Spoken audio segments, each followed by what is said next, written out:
Hello, hello. We're going to get started right now with the presentation for getting investor ready, how to land investors for your business. First off, let me get my presentation going. All right. So a little bit about our team.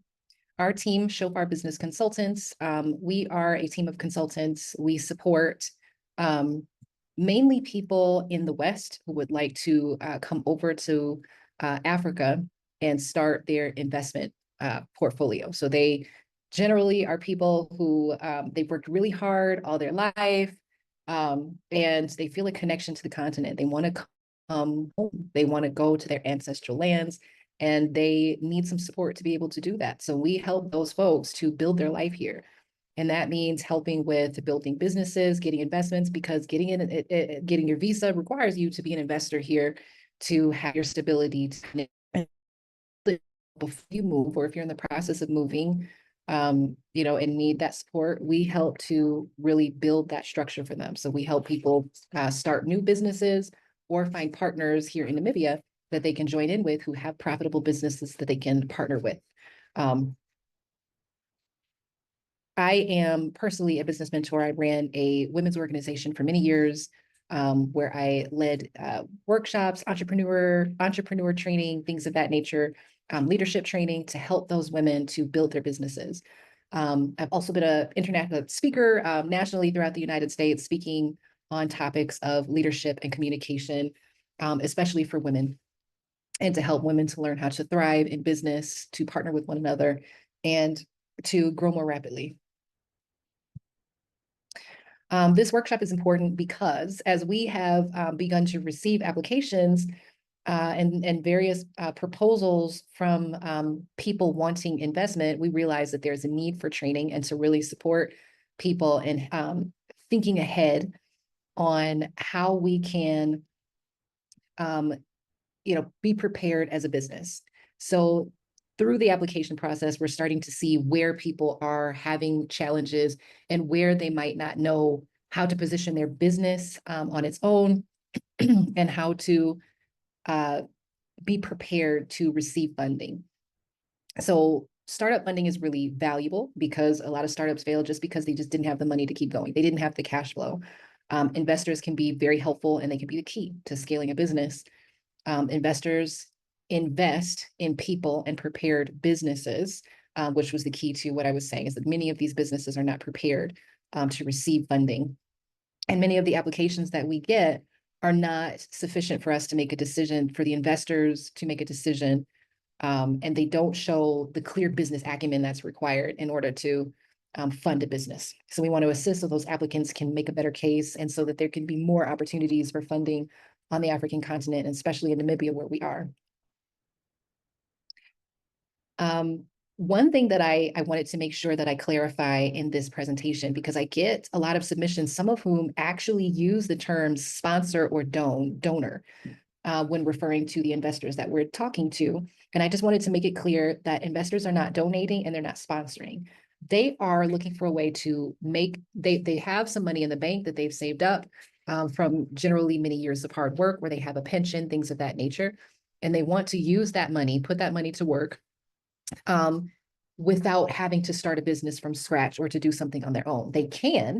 They prefer to use a vehicle that's already working so that they can just put their money into that vehicle and have it start to profit, have it grow. It's similar to when people put their money in the stock market. They want the money in the stock market to grow, but there's limitations in the stock market and certain risks in the stock market. And certain people make a decision that instead of buying stocks, I'm going to buy a piece of a business and have a larger stake. When you buy a stock, you have a teeny piece of a business. You can buy many pieces of that business to see those pieces grow. Some stocks provide payments throughout, dividends, and those are always a part of a portfolio. But a great part of a portfolio for an investor is also just having a piece of the business. And like I said, a lot of these people are wanting to have a life on the African continent, but in order to do so, they have to have some consistent income to live on in order to make that possible and sustainable for themselves. What investors are looking for? Investors are looking for something that when they put their money in there, they don't feel like they're just blowing the money. They want to feel like the money is going to, they're going to keep the money that they gave. It's not going to be lost, and that money is going to grow. So that means they're looking for business models that can scale, not something that can only remain as a mom and pop business, but something that can grow and they can see the potential for how big it can get, that it can be national, international, grow in audience size, grow in service space. I want to see a clear market opportunity. So if you're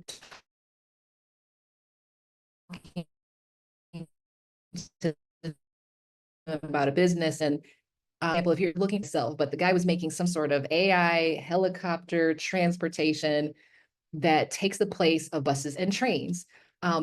It's really innovative, but it can be difficult for an investor. And that man, it's been about 5 years, he still doesn't have the investors for that because it's difficult to see a clear market opportunity because it's so high in the sky and it's so expensive to do.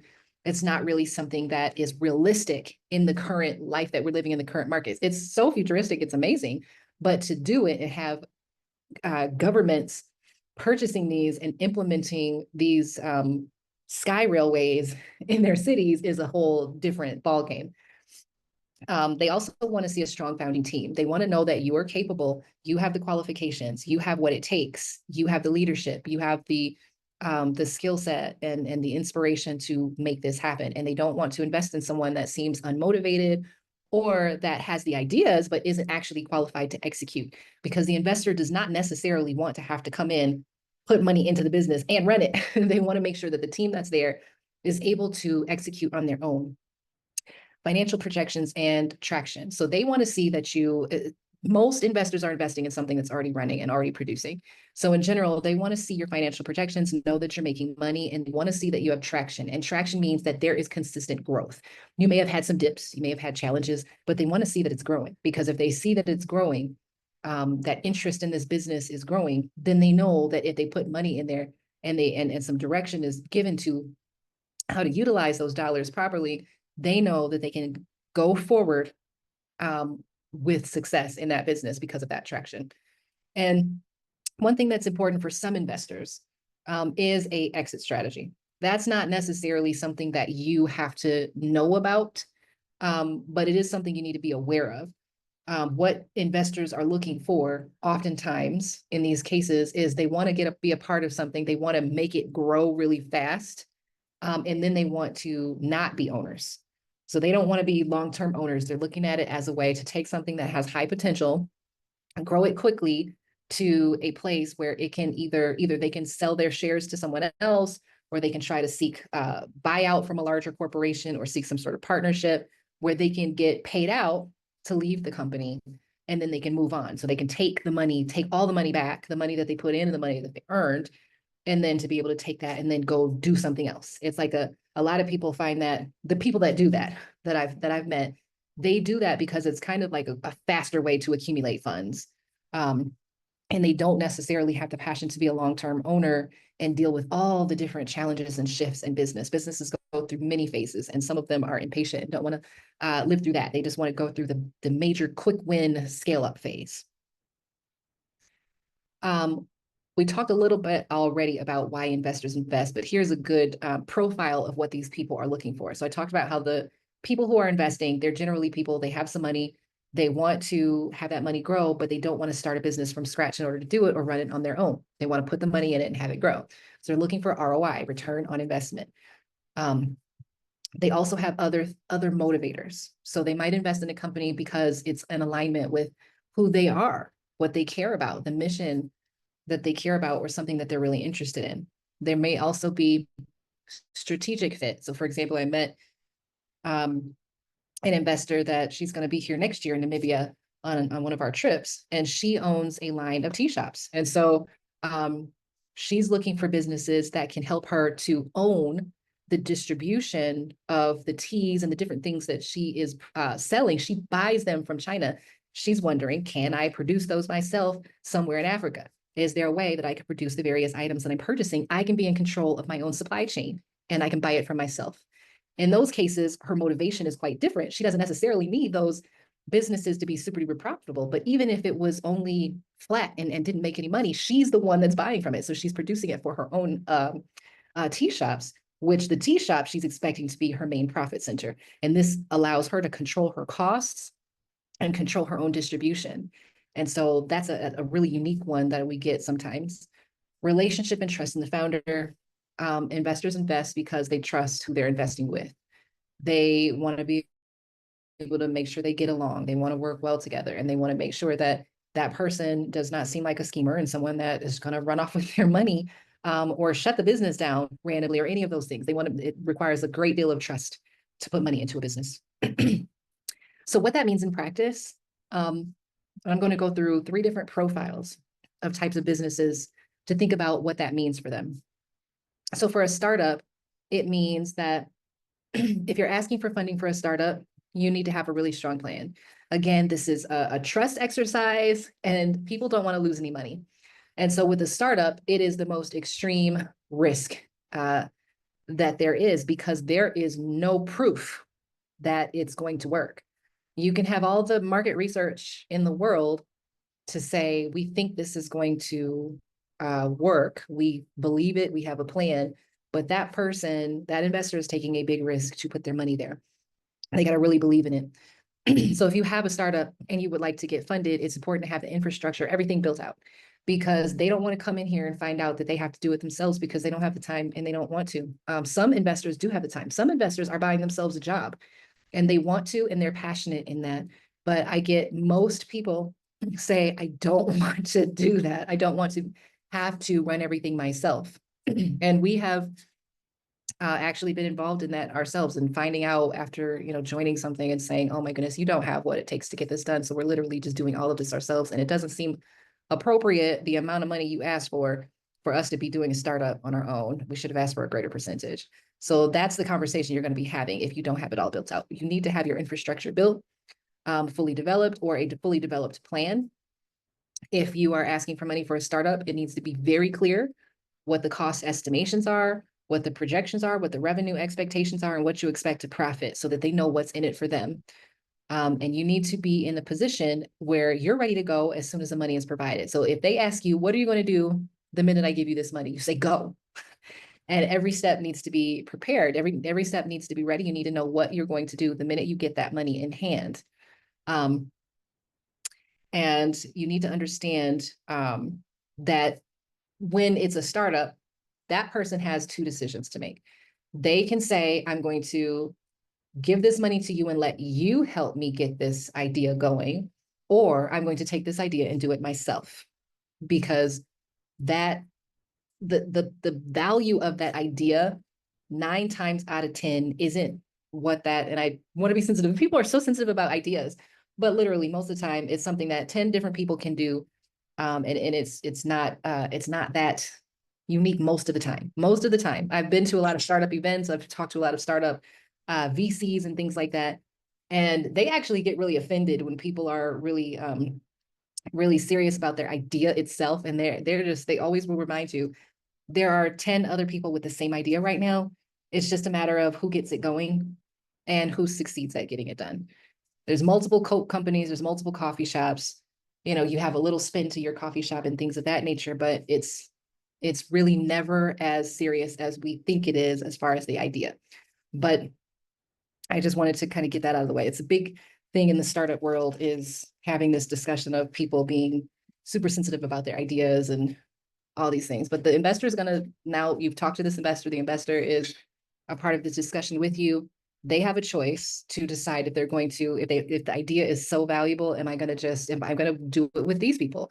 Or should I go try to do it on my own? Which again, if they try to do it on their own, they could still fail, because having an idea, the idea is just an idea until it's executed and until it's proven. These a startup is like I said, challenging in the fact that you don't have any revenue to prove anything. You have no sales data. You have no customer data. You have no proof that the market is going to buy it. And all of those factors go into it. So startups do receive funding all the time. Usually it's in the form of something called seed money, where they'll give you a little bit to see if you can test the market and get some results. And if that little bit of money and the market test works, they'll give that seed money is money that they don't mind losing. And if the market test works, then you will get the real money. What it means in practice, what all this information means in practice for an unprofitable venture is this. So with unprofitable ventures, because we do receive applications for those as well, it's unlikely they will be funded, but they can. And I'll give you some reasons why they can. But investors generally will look at a unprofitable business as being something that has already shown that it's not suitable for the market, or there's something wrong with that business. So they look at the lack of profit as a really big red flag. So unless you can prove that it's due to an outside factor, generally the lack of profit is going to be perceived as due to poor stewardship, lack of market demand, or it's a sign that the service quality isn't there or the product standards aren't there. Again, they could still decide to invest in that business if there's something about it that they can see in the market where they can see, well, there's something that was done wrong. And if we just did it right, we just fix this one thing, it could work. I know of a investor he blew us away with a presentation at one of my events once, where he was explaining how he was buying these little cheap businesses. And in buying those little cheap businesses, it would be companies like tech businesses where he could just tweak one thing and turn it from unprofitable to profitable. But when he bought unprofitable businesses, he could buy them at a discount. He didn't have to spend that much, and then he could make a little bit of decent money. So he bought things that were relatively automated, that he didn't have to put a lot of work in, but he was able to make that work. So there are some people that do invest in those. So for an unprofitable business, it's really important to think about having deep rapport and trust with the people that are investing with you, trying to connect to their personal ideology if you can, and the goal, just really understanding the goals of the investor, because it's going to be something about them that they can see that most people can't, or there's something about that business that connects to them and they really care about it. Those are the things that would make them want to participate.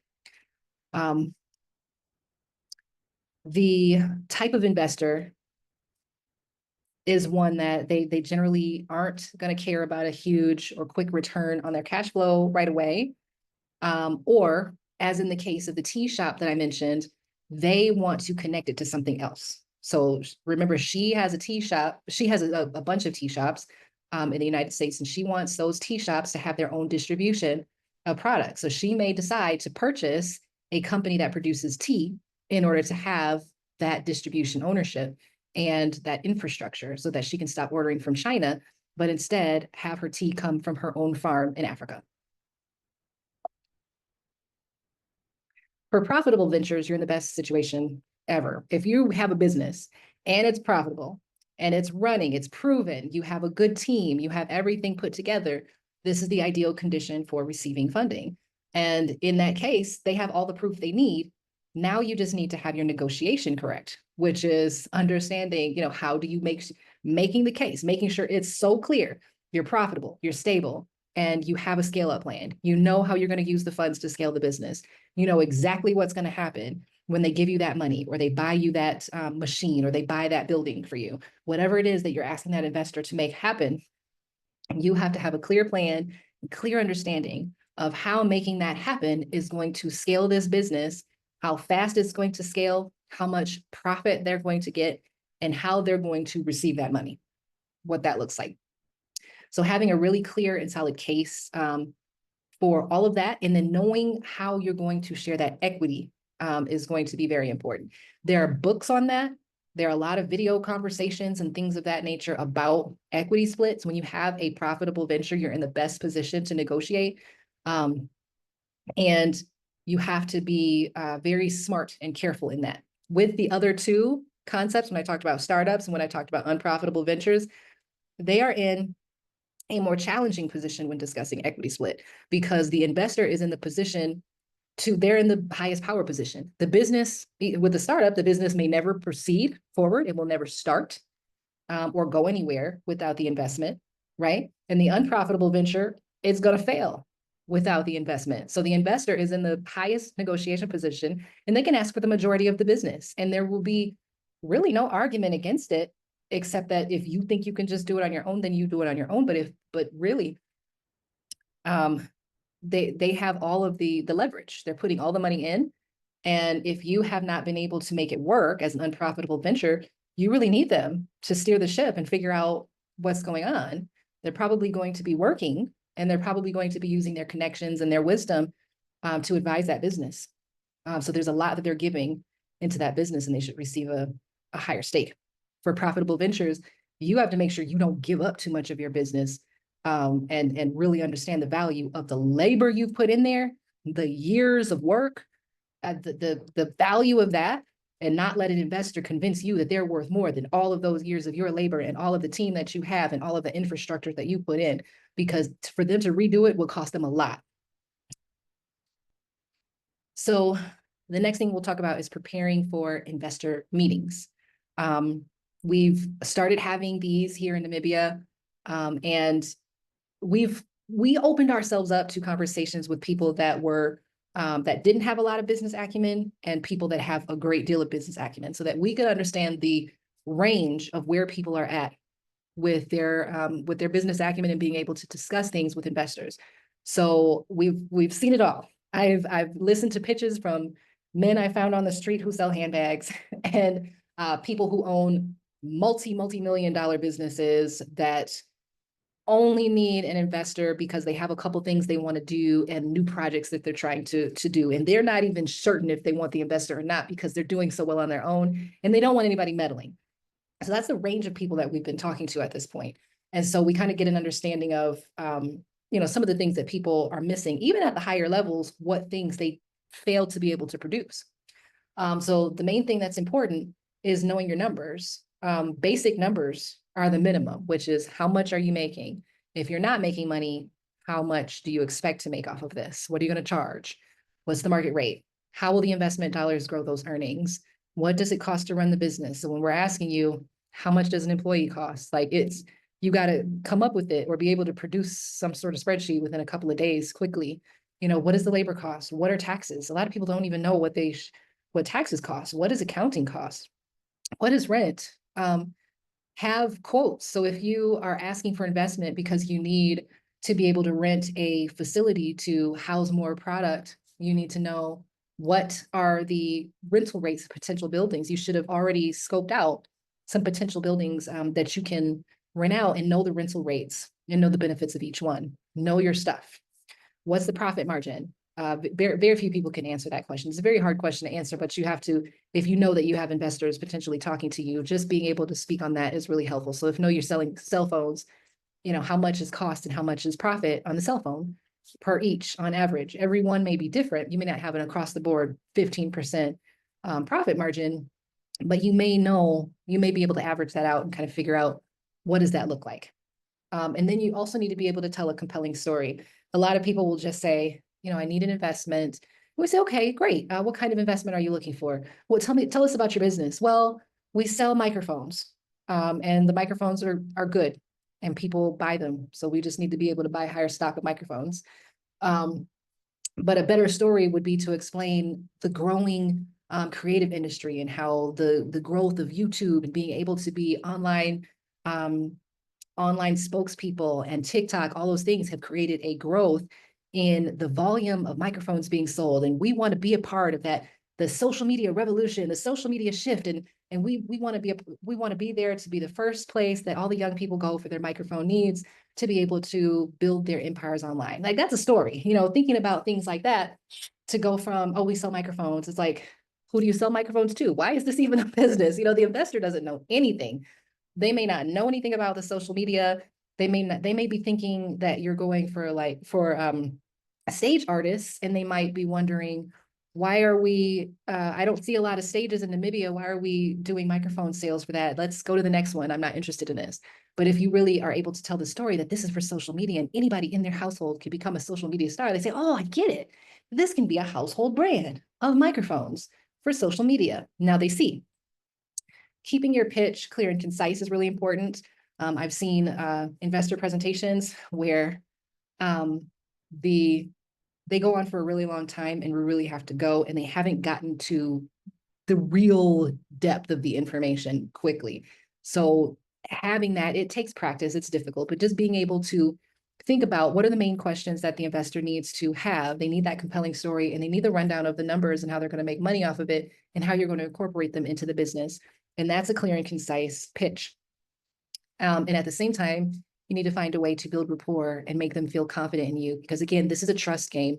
They need to trust that you are a good steward of their funds. They need to trust that you're going to work well together. And they need to trust that this investment makes sense for their life as well. There's one of the people in the Diaspora Hub I've talked to, she was saying that she's afraid to invest because she doesn't want to find out a year later that she hates the person and now she's stuck in it, and she will just walk away and not even worry about her money just to save her sanity and not have to have the challenges of confrontation and the confrontational meetings that will need to happen when they have conflict. And that's something I absolutely understand. It's cultural for her as well, but it's very important to really recognize that if there's not a clear rapport, if you don't feel if they don't feel very comfortable with you, they may walk away just because they're afraid. They may not like you and don't want to have to deal with any confrontation. The investors often will ask questions like, how will you use the money? What's your customer acquisition strategy? What's your competitive advantage? And what happens if you don't get funding? The best answer to the question of what happens if you don't get funding is we'll figure it out, because they want to know that you're resourceful enough that even if it's not reliant on them, the company will continue. If it's reliant on them, first of all, again, you have no leverage, because now they're saying, well, you need me. If it's not for me, the company is going to close. So then I may as well own 90% of it, and you can take a little piece because you started it. So you're in a bad negotiations place if you say the company will close if you don't fund this. But what happens if you don't get funding? It is a good opportunity for you to show that you have the strategic wisdom to keep pushing. You're going to keep trying, and you'll find other strategies to be able to raise the money, whether it be through continuing looking for investors or through finding strategies within the business to say, you know what, I'm going to sell this or that. We're going to deconstruct this. We're going to find some other ways to play this game. And we're going to continue operating on a smaller scale. We may have to let a couple people go. That's the kind of thing that means that you have the strategic wisdom to run the business and could be still a good investment, and that you're willing to do whatever it takes to make this business run. Honesty is important, because a lot of times people will catch you up now or later if you're trying to stretch the truth or sound overly confident when you aren't. Admit what you don't know and show that you plan to learn. Just like I said, just talk about what you're going to do to navigate and your skills for strategy and navigation. And I think this is the last piece, is what to show investors. You need to have tools such as a table of ownership. Some people have been really great of coming to the first meeting and letting us know who has a piece of the business. A lot of these businesses have 4 or 5 members in a CC. But there have been businesses that have told us they didn't have any other people in the business. And then when we go to do the due diligence, we found other people listed on the business. And you need to be able to explain what those are. I see a lot of people have put people into their businesses because they were nice in the beginning, or they said they would help, but they didn't. So note who these people are. If you have advisory board members that aren't part of the business, make sure that's noted, because those are beneficial things to understand, and be able to show any proof of traction, which means if you have sales data because you've made money before, if you have not had any sales and you're a startup, if you have contracts already that say that as soon as we get up and running, we're ready to take you on, we're ready to buy from you or whatever have you. Like there's one really great opportunity where they have an egg, they're already farming eggs. They're producing eggs, and they need expansion. And so one of the things that we've asked them to come back with is, they said that there are people, they said that there are some lodges that would like to purchase from them, but we just want to see something that says that when you have this greater quantity of eggs and when you're able to produce the quantity that they need, that they will order from you. Is there any way you can prove that they're really going to do that, versus just saying, I've had a conversation and they'll buy the eggs? Can we get that in writing? Waiting list. If you have a waiting list, if you have a service business of some sort and you are able to have a waiting list, show a waiting list, there's lots of people waiting for service, but we don't have enough service people to go and do the job, or if at the greatest is if you can get pre-sales, which is sometimes available as an option for certain kinds of products. If you can pre-sell the product and all you really need is to, get the pre-sales ahead of time, and then you can buy in bulk. Those are really great things to be able to show proof of traction. So anything you can show that says people are going to buy this is great for the investor. And the last two things is your business plan. Having a business plan that shows that you're strategic, you know what you're about to do with this business, you know how you're going to grow this business, and then a pitch deck. And those are different because the full business plan is like a bunch of sheets of paper that some people have one sheet business plans, but mine has never been one sheet. But it's usually many, many sheets of paper that explain what your business is about, who's running it, how you're going to grow it, just anything that you can think of that's important to leverage that, how leverage the growth of the business and just be strategic about it. People put things like what's called a SWOT analysis in the business plan, which is just kind of thinking about what's different about our business, how do we stand out, who are we competing with, and having clear demonstration in that business plan that you understand the market opportunity, how big your market is, how big it might grow to, and who else is in this, and how easy it is for someone to come in and compete is really important to know in the business plan. Your pitch deck is the short, concise, get it done in 30 minutes presentation for when you have an investor in front of you, and you just need to give them the story and the nitty gritty. And then one of the most important things, there are many ways to find investors. There are lots of investment groups wherever you are, generally in major cities. There are venture capital funds. They are always interesting to deal with. But the venture capital firms, they have a very specific way of doing business and a very specific way of identifying investments and ways of working. So those ones, you really have to study how venture capital firms work before you get involved with them. I really suggest that. I've worked for some venture capital funds. I had my marketing firm, and I've been under a lot of different umbrellas. I worked for a lot of tech companies. I worked for a lot of VCs and things like that. They usually have a lot of money for PR, which is what we did a lot of. And I got to see the underside of a lot of these businesses. VCs are really something. Investment groups also are, but they are not the same as a VC because VCs move very quickly. They have certain specific criteria. They usually have kind of like it's almost like a cookie cutter way that they do things. They figured out what works, and they go keep looking for that. Whatever the VC is, whatever their framework is, they go keep looking for that same thing to try to replicate the magic again and again, and get out or sell or whatever it is. Social media, you can find investors, personal networks, you can find investors, and business networking groups. And you just have to be vocal and letting people know that you're open to investors so that you can start that conversation. There are a lot of people that even we are very vocal about telling people that we talk to investors and that we are investors. But if people don't, I just assume that if people aren't walking up to me saying, hey, I'm seeking investors, not just asking everybody that has a business, oh, do you need investment? Unless it's just really, really interesting and I'm really interested in it. And I say, would you be open to that? But in general, they're not going to necessarily say it to you. And nobody wants to walk around being identified as an investor because then everybody's asking them for money and it gets uncomfortable. So if you are open to investors, it's important to share that with your network so people recognize it. And then when they meet somebody that says, oh, I'm looking for some opportunities, they can refer you. And that way you can have that connection made for you.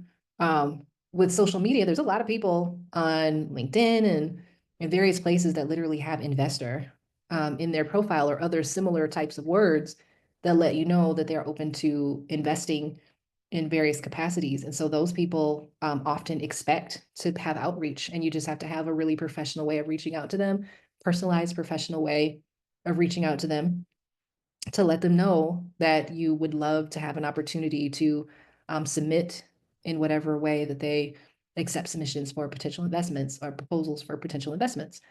And those are perfectly acceptable to do. With the investment groups and VC funds, they generally have a process that's noted on their website somewhere.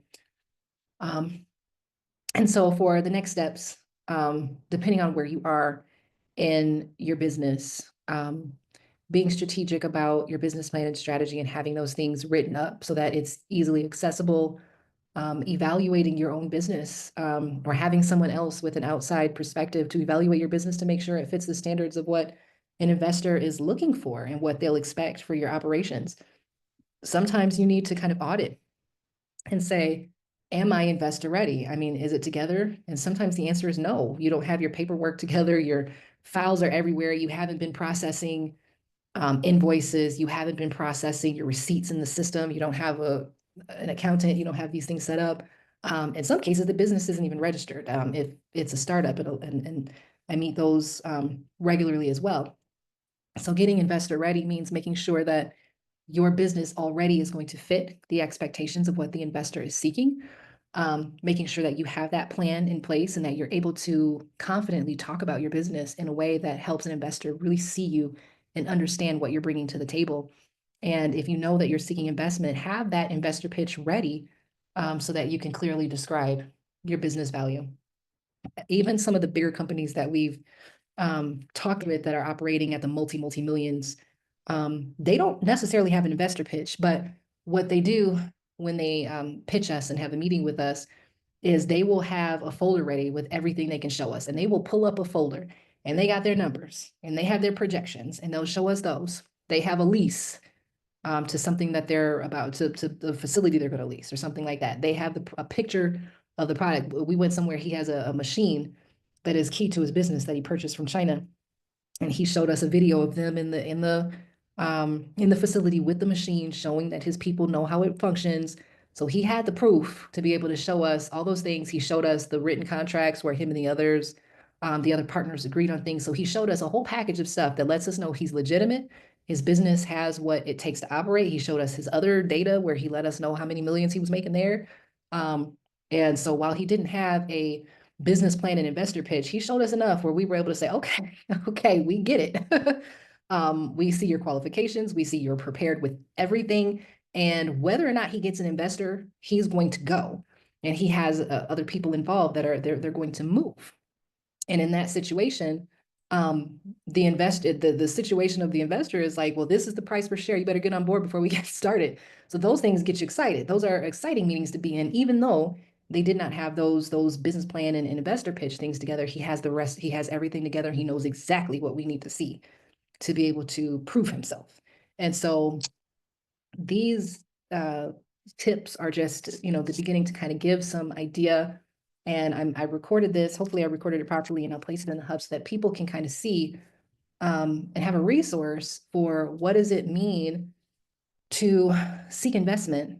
And when people are rejected, what did it mean that I was rejected, and why might that be the case, so that we can start to improve the opportunities and the options to be able to get that investment, because the investment money can really be a value and a benefit to a business.